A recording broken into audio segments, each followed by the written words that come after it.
అండి welcome back to our channel Devansh kitchen and vlogs. ఈ రోజు మన ఛానల్లో వచ్చేసి హెల్దీగా పుదీనా రైస్ అయితే చేసేసానండి. మార్నింగ్ టిఫిన్స్లోకి అలాగే మధ్యాహ్నం లంచ్ కూడా చాలా టేస్టీగా ఉంటుంది అండ్ హెల్దీ కూడా.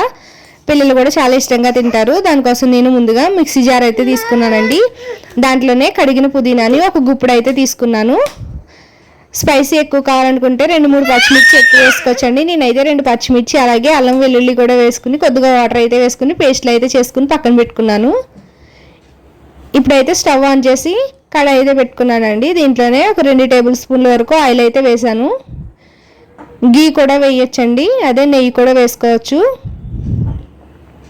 దీంట్లోనే మరాఠీ మొగ్గులు, అనాస పువ్వు అలాగే కొంచెం సాజీరా వేసానండి. ఒక బిర్యానీ ఆకు అలాగే కొద్దిగా ఆనియన్స్ కూడా వేసాను. ఒక చిన్న సైజు ఆనియన్ని సన్నగా తరిగి వేసుకున్నానండి. ఆనియన్ అది ఫ్రై అయిపోయాక మనం మిక్సీ పట్టుకున్నాం కదండి ముందుగా పేస్ట్ని, అది కూడా వేసేసి బాగా ఫ్రై చేసుకుంటున్నాను. మీరు కావాలంటే కాజు లేదంటే వెల్లుల్లి కూడా వేసుకోవచ్చండి. వేరుశనగ పప్పు కూడా వేసుకోవచ్చు.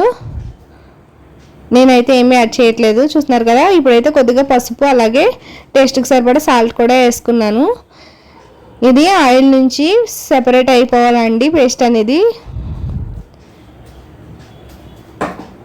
చూస్తున్నారు కదా, ఇప్పుడైతే మనం సెపరేట్ అయిపోయింది కదండి.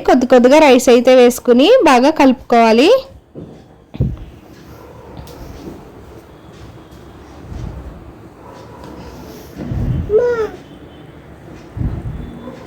పిల్లలు చాలా ఇష్టంగా తింటారండి. స్పైసెస్ ఎక్కువ ఉండవు కదండి, అందుకని.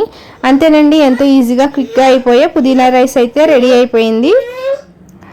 నచ్చితే లైక్ చేయండి, షేర్ చేయండి, సబ్స్క్రైబ్ చేయండి. Thank you for watching.